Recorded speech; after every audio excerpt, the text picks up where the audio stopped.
Os Estados Unidos estavam se expandindo pelo território da América do Norte. Sua economia era próspera. No sul, o algodão. No norte, a indústria. Mas a nova nação estava dividida. Numa terra onde todos os homens eram iguais, 4 milhões de negros americanos viviam como escravos. E isso estava dilacerando a nação.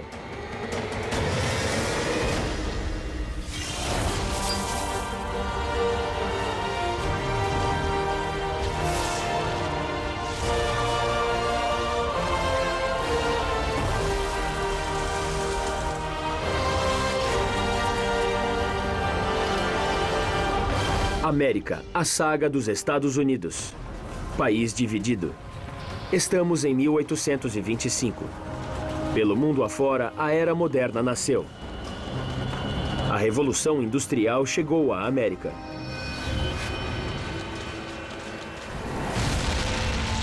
No estado de Nova York, um canal estava sendo cortado pela terra selvagem. O Canal do Erie foi o maior projeto de construção do mundo ocidental em 4.000 anos. Com quase 500 quilômetros de comprimento, foi cavado à mão. Não havia um único engenheiro qualificado no projeto ou no país. Mas nada disso deteve os construtores do canal. Eu acho que o espírito da América é imaginação combinada com tenacidade. Existe uma forte ética do trabalho, uma maravilhosa liberdade de criação combinada com força mental e trabalho físico. Para mim, isso representa o melhor do espírito humano. Mas a natureza nem sempre colaborou. Deram com um paredão de pedra calcária de 20 metros de altura e havia mais 50 quilômetros de território virgem até os trabalhadores chegarem ao lago Erie. O canal ligou o Oceano Atlântico ao centro da América do Norte. Isso mudaria os locais e os motivos de fixação das pessoas e traria ao norte uma pujante economia global. O homem atrás do canal era o governador de Nova York, DeWitt Clinton. De família rica, ele não recuava diante de nada. Queria ser presidente dos Estados Unidos, mas governou Nova York por 20 anos. A América teve muitos líderes inspirados e DeWitt Clinton teve um sentido real da importância que Nova York podia ter para o país. A visão de Clinton era tornar o estado de Nova York rico. A imprensa achava o canal caro e uma perda de tempo e chamava o canal de valetão de Clinton. Mas Clinton não pensava assim. É o trabalho mais estupendo, mais magnífico e mais benéfico que até aqui foi executado pela raça humana. Ser empreendedor é fazer coisas que você não sabe bem no que vão dar, nem como vai fazer, mas você tem um instinto, sabe o que tem de fazer. Esse pessoal teve a visão e agiu. 50 mil homens cavaram 8 milhões e meio de metros cúbicos de rocha.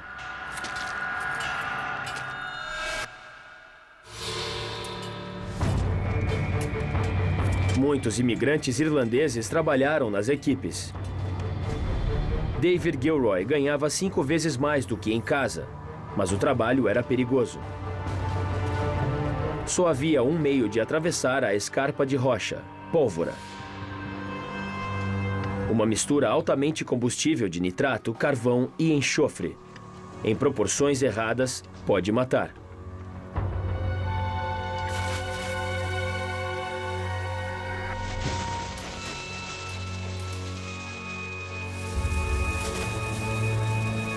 Só um trabalho era mais perigoso do que acender um pavio: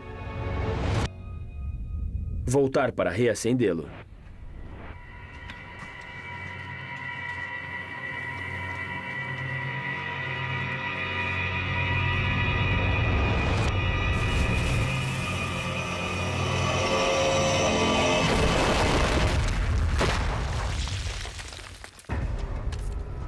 Para aguentar, os trabalhadores bebiam. O uísque acalma os nervos e embota o cérebro. Um turista inglês se surpreendeu com a mistura de bebida e explosivos. Os trabalhadores irlandeses eram tão imprudentes na vida que, ao sinal de uma explosão, simplesmente punham as pás sobre a cabeça.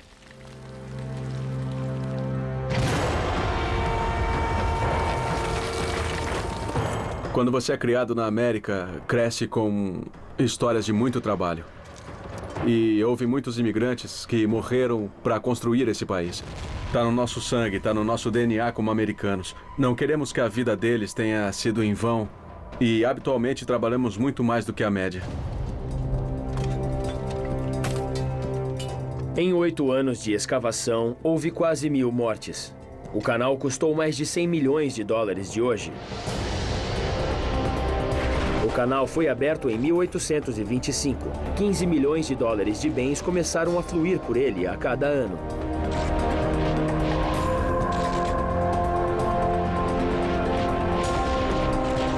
As aldeias ao longo do canal se tornaram cidades prósperas. O preço dos bens despencou. A fronteira foi inundada com novas mercadorias e exportava seus bens a novos mercados.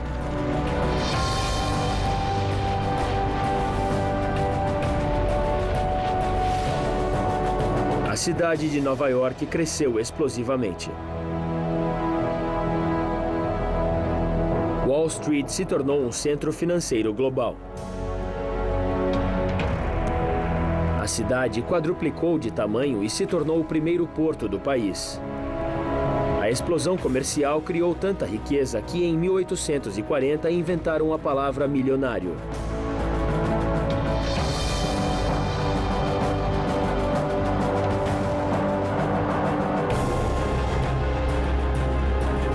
Hoje, 80% da população do estado de Nova York ainda vive a menos de 40 quilômetros do canal.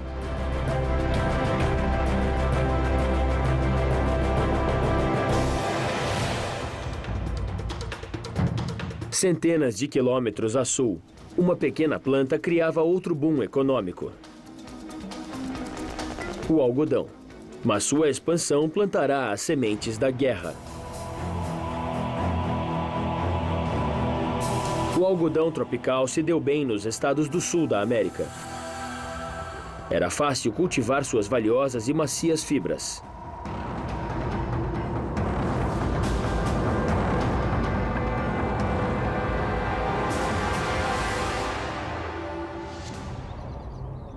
Mas processar algodão era muito trabalhoso. Separar manualmente as fibras das sementes de 2 quilos de algodão bruto podia levar um dia. Uma patente simples registrada em 4 de março de 1794 mudou isso. O descaroçador de algodão. A automação do processo dividiu profundamente o país. O descaroçador transformaria não só a América, mas o mundo. O conceito de produção em massa, utilizando máquinas, explodiu por toda parte.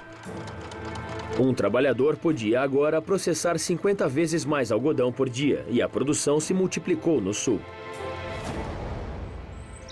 Em 1830, a América produzia metade do algodão mundial. Em 1850, quase 3/4. Chamado de ouro branco, o algodão financiou um novo e luxuoso estilo de vida no sul. Em 1850, havia mais milionários per capita em Natchez, Mississippi, do que em qualquer lugar da Terra. O homem mais rico da cidade tinha 40 mil acres.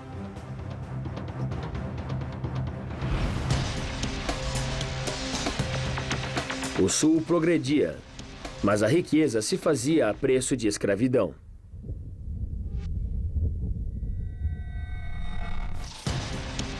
E o norte industrial era cúmplice do sucesso do sul. Ele lucrava com o algodão. E fechava um olho à escravidão. Os chamados pais fundadores, muitos dos quais tinham escravos, assumiram que a escravidão desapareceria. Abolida na Inglaterra havia 20 anos, foi posta na ilegalidade em toda a Europa. Mas a explosão do algodão tornou a escravidão crítica para a economia do Sul. Os escravos ficaram 5 vezes mais valiosos do que antes da invenção do descaroçador.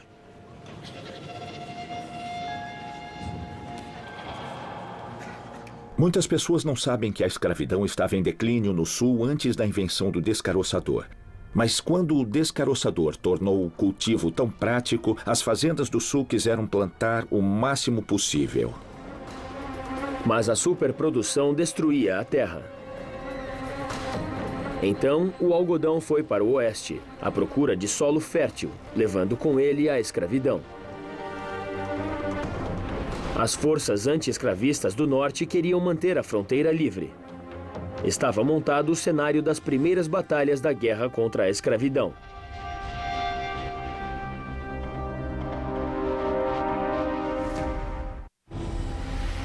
Nos anos 1850, a explosão do algodão transformou a América. Mas era uma bomba relógio.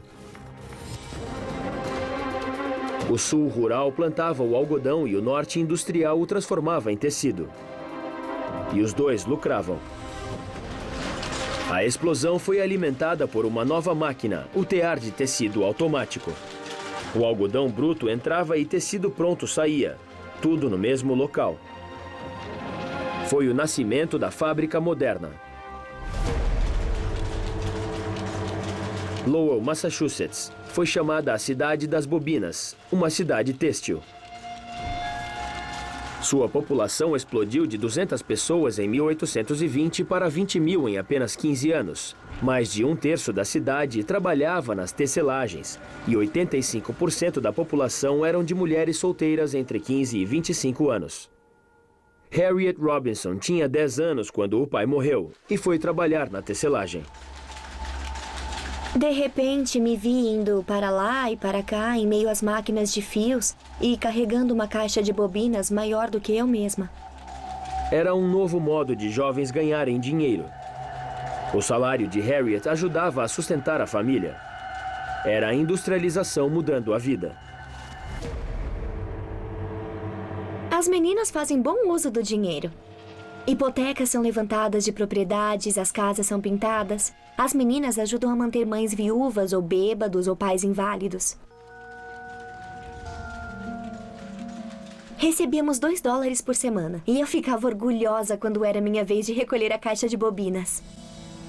Quando as mulheres entraram para a força de trabalho nas tecelagens e fábricas de fios, eu acho que isso deu às mulheres uma oportunidade de serem levadas a sério quanto a ganhar a vida. E isso mudou muito o perfil da América. As tecelagens também revolucionaram o modo de vestir. Antes, a maioria das famílias fazia as próprias roupas. Agora compram roupas prontas e mais baratas. A moda ocidental substituiu o couro.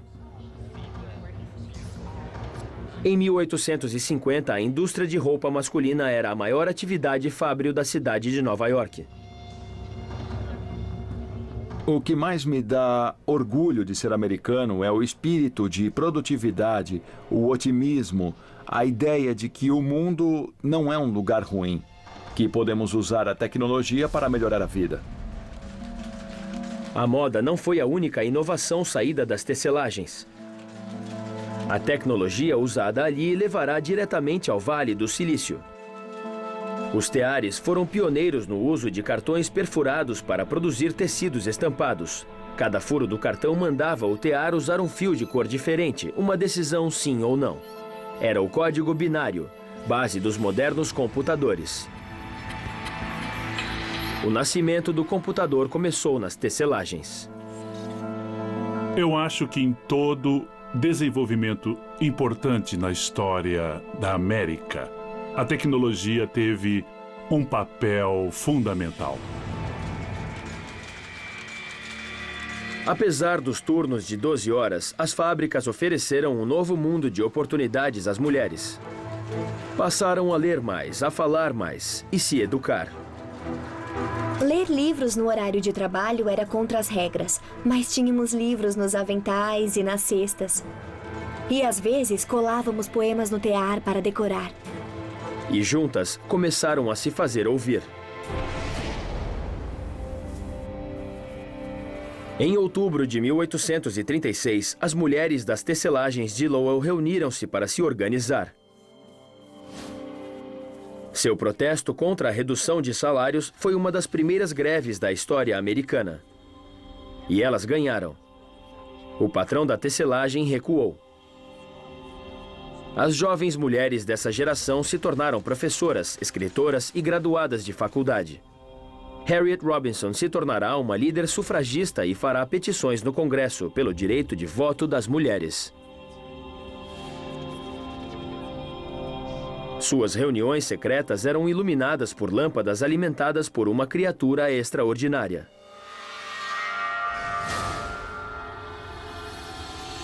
O óleo de baleia iluminava e, como qualquer novidade tecnológica transformadora, expandiu a liberdade humana. Criou um jeito das pessoas terem mais, fazerem mais, conseguirem mais. A descoberta do petróleo bruto demoraria mais 20 anos. Até lá, a América viveu de óleo de baleia. A indústria da baleia ajudou a inventar parte da Revolução Industrial e o clássico ambiente americano de trabalho de 24 horas por dia. Se você tivesse mais luz nos escuros dias de inverno, podia produzir mais, podia ganhar mais e podia impulsionar a economia.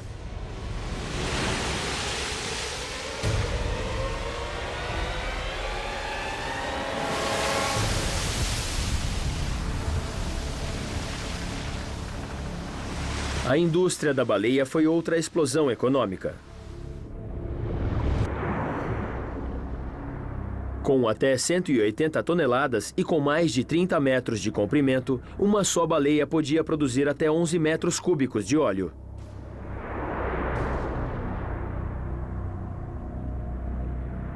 O óleo de baleia é usado até hoje pela NASA. O telescópio espacial Hubble funciona com ele.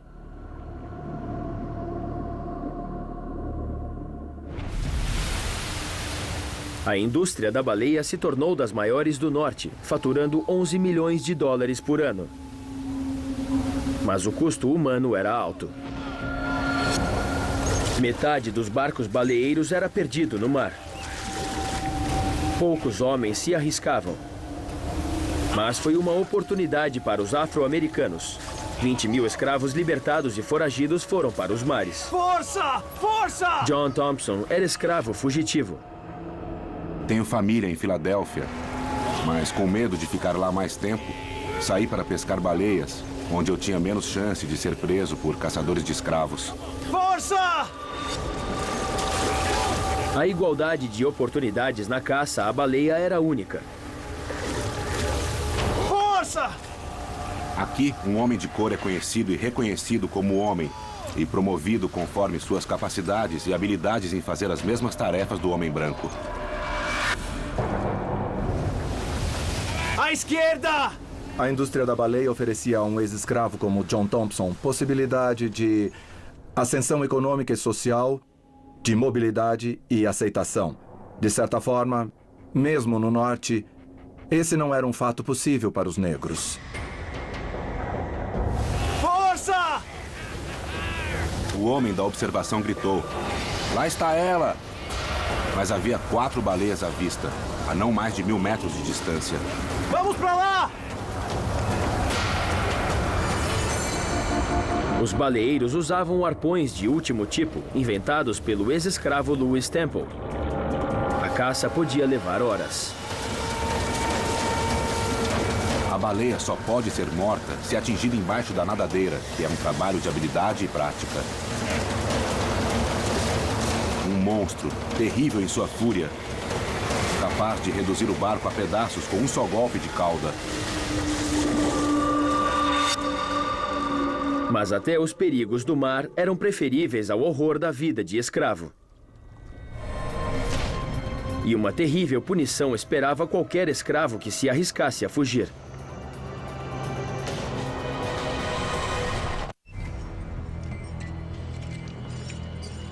Em 1841, em Nova Orleans, o coração do comércio de escravos. Quanto? Era dia de leilão. Na primeira metade do século XIX, mais de 500 mil escravos foram vendidos em leilão. Era um mercado de 2 bilhões de dólares para a economia do Sul. Desde a explosão do algodão, o valor dos escravos explodira. Os homens custavam mais de $1.000, as mulheres 800 e crianças 500 dólares. Solomon Northup, um educado homem livre do norte, foi raptado e escravizado. Você de chapéu, venha cá. Ele nos fazia levantar a cabeça, andar rápido para frente e para trás, enquanto clientes sentiam nossas mãos, braços e corpo. E nos mandavam abrir a boca e mostrar os dentes, exatamente como um jockey examina um cavalo que está para permutar ou para comprar. Cicatrizes nas costas do escravo eram vistas como evidência de incontrolável espírito de rebeldia e insubordinação. Tire a camisa. 90% dos afro-americanos eram escravos. 4 milhões de homens, mulheres e crianças. Criamos este país com todos tendo direito inalienável à liberdade e à igualdade, mas criamos um sistema de vergonhosa perseguição. Os escravos eram cevados para o leilão. Homens de pele escura iam para os campos, mulheres de pele clara para as casas. Vendedores mentiam sobre sua idade e tingiam o cabelo de escravos velhos. Para os donos de plantações, era como ir ao supermercado comprar açúcar ou farinha. Estavam tão insensíveis com a humanidade dos escravos que não os viam como seres humanos. Os compradores exigiam os escravos mais férteis para a reprodução. As mais caras eram virgens adolescentes de pele clara. O estupro era comum. Vamos ver os 3?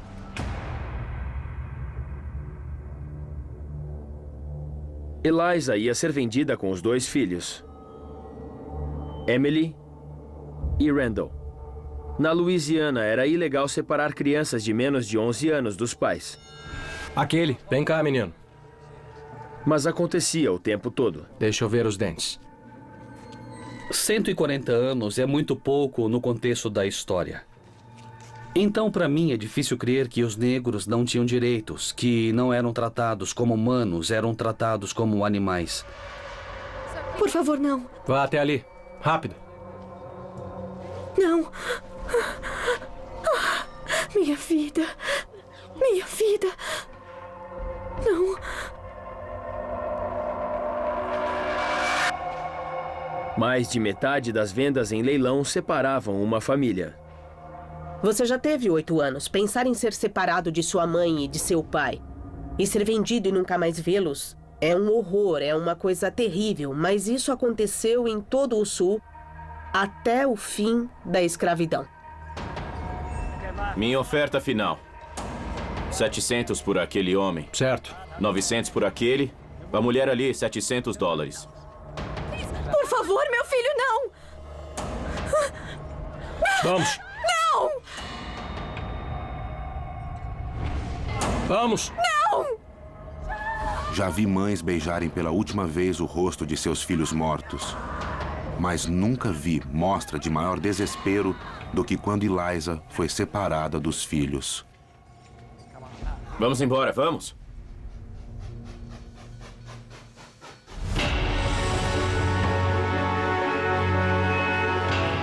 A bordo de um trem indo para o norte, um escravo fugia. O risco de ser pego era alto. No máximo 1.000 homens e mulheres conseguiam por ano. As punições, em caso de captura, incluíam marcar a fogo, cortar o tendão de Aquiles e as orelhas. Frederick Douglass tinha falhado 2 vezes. Mas tinha mais chance do que a maioria de se passar por homem livre. Como só 20% dos escravos, ele sabia ler e escrever. Mesmo no século XXI, estamos só a 3 ou 4 gerações de pessoas que nunca recebiam nenhum pagamento por seu trabalho. Era contra a lei negro ler e escrever, era contra a lei ele se casar, era contra a lei dar seu próprio nome aos próprios filhos. Senhoras e senhores, por favor. Vai para longe.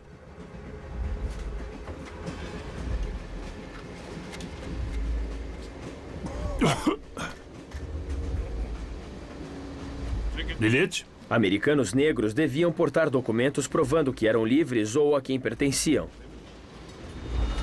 Frederick Douglass levava papéis emprestados de um amigo. Bilhete. Mas ninguém tomava o tempo de olhar com cuidado.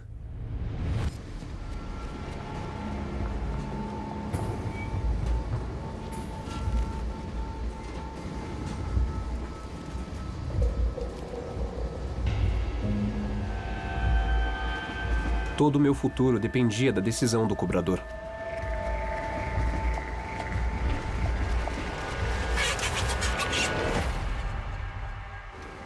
Alguém soltou a galinha. Esse é um dos momentos de maior ansiedade de toda a minha vida. Se ele olhasse bem o papel, não teria deixado de notar que era de uma pessoa muito diferente de mim.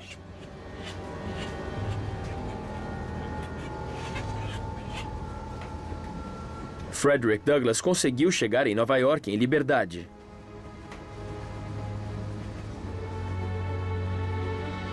Ele se tornará líder do movimento anti-escravista e até debateu com o presidente Lincoln na Casa Branca.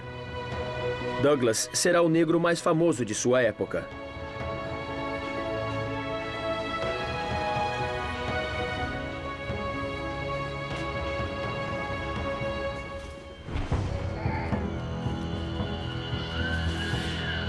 Muitos escravos foragidos usavam uma rede de caminhos secretos chamados Estradas de Ferro Subterrânea. Harriet Tubman era sua operadora mais conhecida. Escrava foragida, ela arriscava a vida voltando ao sul inúmeras vezes para levar os outros à liberdade. Tubman faria qualquer coisa para evitar capturas, até silenciar bebês com ópio. Harriet Tubman foi o Moisés de nosso povo. Era uma mulher procurada e extremamente odiada pelos brancos do Sul. Então, imagine ter saído da escravidão, ter escapado e ficar voltando. Ter essa coragem e ainda cuidar de outras pessoas, mesmo voltando ao inferno. O Sul pôs uma recompensa por sua cabeça, mas nada a detinha. Nem uma recompensa de $40 mil. Vamos todos!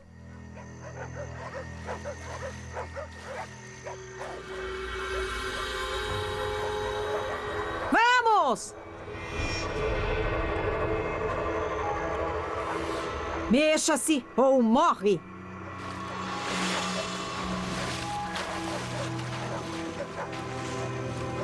Tubman foi uma das primeiras ativistas americanas pelos direitos civis. Frederick Douglass e Tubman ameaçavam tudo em que o Sul acreditava. Dezenas de milhares de escravos tinham de lidar pela primeira vez com o fato de que essas pessoas iam se rebelar. Ela foi muito mais eficiente como símbolo que eles receavam do que pelas centenas que salvou. Quase 60 mil escravos escaparam, uma perda de mais de $50 milhões para seus donos.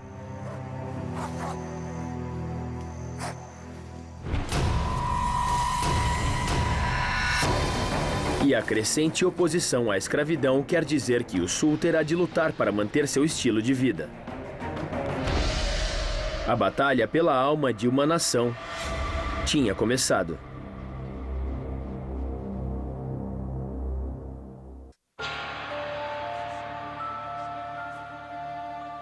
Em meados do século XIX, a América entrou no mundo moderno. Em 20 anos, virão os jeans leves, a goma de mascar e o cachorro-quente. Mas a nação estava ideologicamente dividida entre Norte e Sul. A escravidão se tornou não só um problema político ou econômico, mas um problema moral também. E esse problema dividiu o Norte do Sul nos anos de 1850. Em setembro de 1850, uma nova lei anti-escravos fugitivos trouxe a brutalidade da escravidão do Sul para o Norte. Nenhum afro-americano estava a salvo nos Estados Unidos. Senhores, isso é um erro. Esse é o meu negócio. Eu sou alfaiate, esta é a minha cliente. Eu sou livre, eu não sou escravo, senhores. Uma lei para escravos fugitivos significava que, se você fosse escravo e conseguisse fugir para o norte, seu amo podia vir pegar você. E você não tinha recurso. Vamos! Aqui! Aqui! E não era só isso. Se fosse um negro livre, você podia ser vendido de novo. Você vem comigo! A procura por escravos fugitivos virou uma caça às bruxas. Uma simples acusação condenava um afro-americano, fugitivo ou livre. Os magistrados federais recebiam $10 para declará-los escravos e apenas 5 para libertá-los. A nova lei causou indignação. Jornais abolicionistas espalharam a notícia pelo norte. Em 1852, o romance A Cabana do Pai Thomas, de Harriet Beecher Stowe, uma desconhecida dona de casa, tornou-se o livro mais vendido do século, depois da Bíblia. Sua mensagem apaixonadamente anti-escravista tocou especialmente as mulheres, muitas politizadas pela primeira vez. A escravidão era o problema do momento.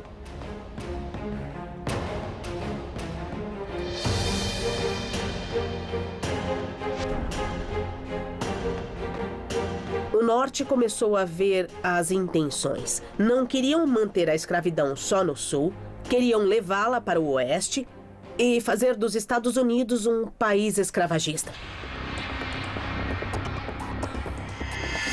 Enquanto novos colonos assumiam os territórios da fronteira, cada um se tornou um campo de batalha.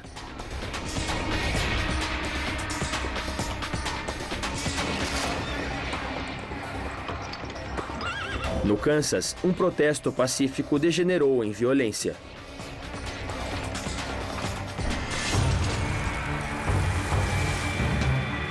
Cidades foram aterrorizadas, lojas roubadas, propriedades incendiadas.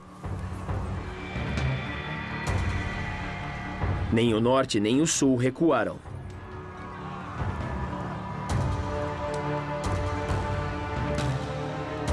Um homem não se detinha por nada para abolir a escravatura.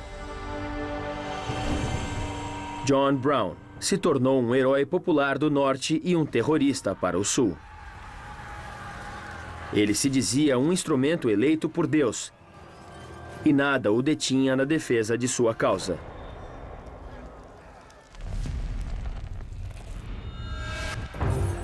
John Brown é uma figura controvertida sobre quem qualquer coisa que se diz é verdade. Foi um terrorista, em palavras modernas. Foi um revolucionário. A divisão entre norte e sul era uma chaga aberta. O Kansas sangrou 2 anos. Mais de 200 pessoas foram mortas. A América estava a caminho da guerra.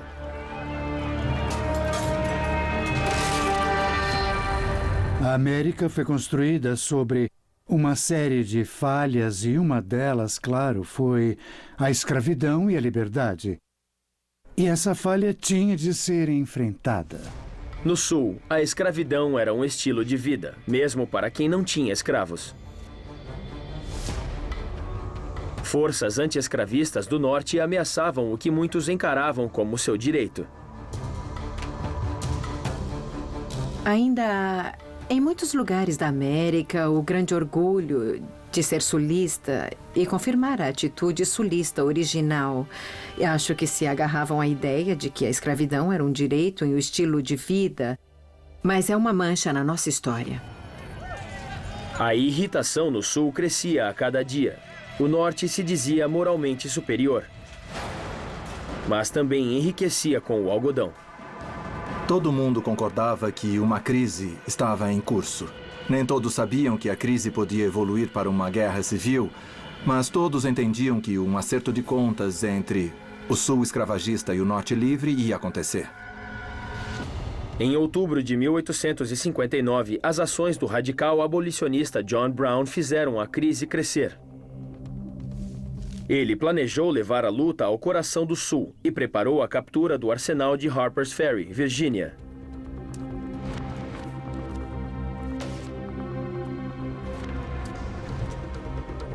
Era o maior arsenal de armas do sul. 20.000 rifles, mosquetes e pistolas. Brown queria armar os escravos e liderar uma rebelião. Lutando a seu lado estavam 5 filhos, todos dispostos a morrer pela causa.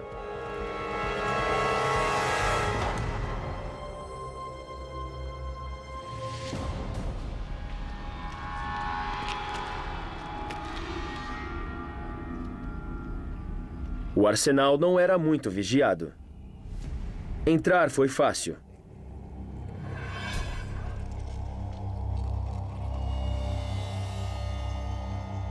Mas o plano de Brown dependia da adesão de escravos à luta.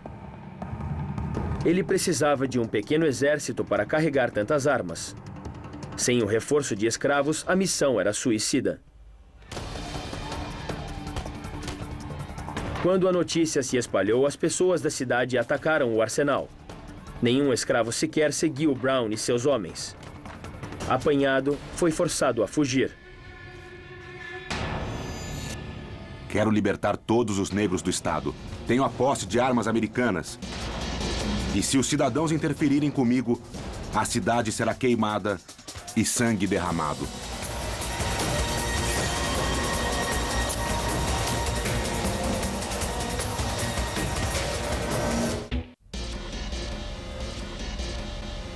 Em 1859, o abolicionista radical John Brown tentou inspirar uma revolta escrava. Nenhum escravo aderiu a ele e acabou cercado. Os fuzileiros navais chegaram de madrugada e invadiram o arsenal, comandados pelo coronel Robert Lee.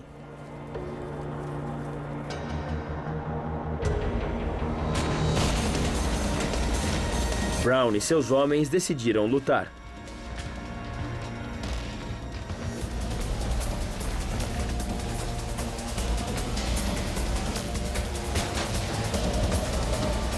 Os soldados os venceram.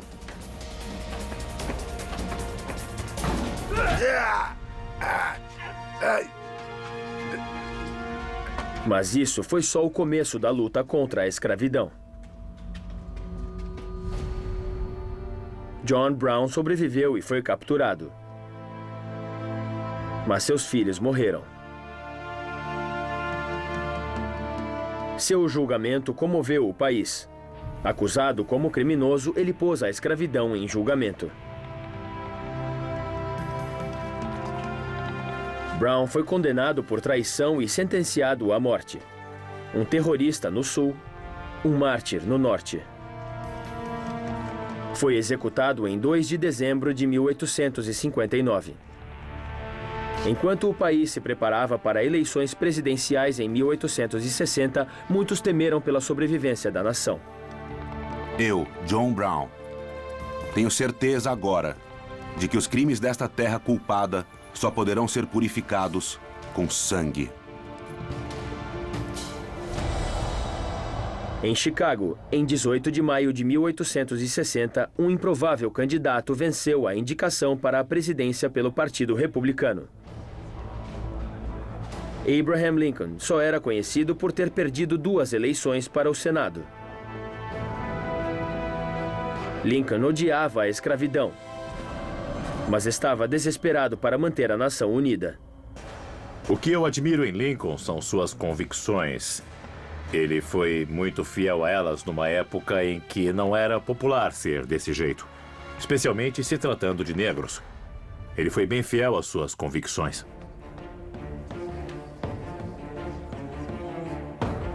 O país foi às urnas em 6 de novembro de 1860, com muita coisa em jogo. Lincoln foi eleito presidente de uma nação à beira da Guerra Civil.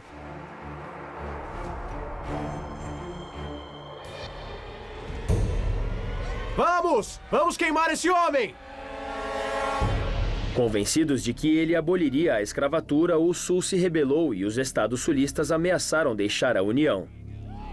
O Norte apoiava Lincoln, mas em cidades do Sul, como Atlanta, os jornais falavam em guerra. Vamos lá! Queime! É isso! Não deixe nada!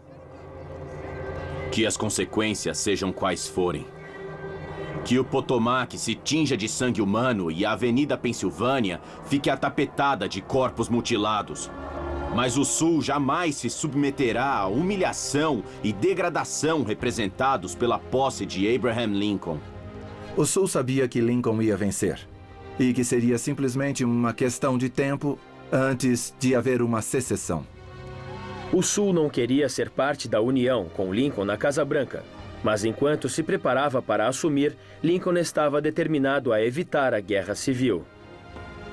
Lincoln não gostava de escravidão. Ele não via qualquer tipo de congruência com todos os homens são iguais. Ele tinha feito um discurso bem antes de ser eleito sobre por que isso era importante para ele. Mas a ideia foi crescendo e quando ele foi eleito, foi a gota d'água para o Sul. Em 20 de dezembro de 1860, a Carolina do Sul se declarou independente da União, logo seguida por 10 estados escravagistas. Quando Lincoln celebrou a vitória, a sombra da guerra cobria a América. Em fevereiro de 1861, poucas semanas antes da posse, nasceram os Estados Confederados da América. O principal objetivo de Lincoln era salvar a União, para depois tratar da escravidão, mas logo de início ele teve de tratar da União e também da escravidão. Lincoln recebeu sua primeira ameaça de morte antes de tomar posse. Ele guardou todas em uma pasta chamada assassinato. A caminho de Washington, ele usou um disfarce, por segurança. Para evitar a guerra, ele propôs um compromisso. O próprio Lincoln explicou seu argumento. Admitia a escravidão onde existia, mas não a deixaria se expandir. No dia de sua posse, relutantemente, Abraham Lincoln prometeu que os estados com escravos poderiam permanecer com eles. Mas já era tarde demais. Um virtual estado de guerra já existia. O Sul mobilizou um exército de 800 mil homens contra o da União, que tinha 2,5 milhões.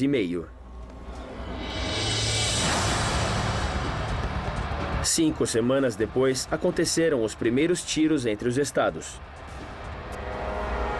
A Guerra Civil será a mais mortífera da história americana.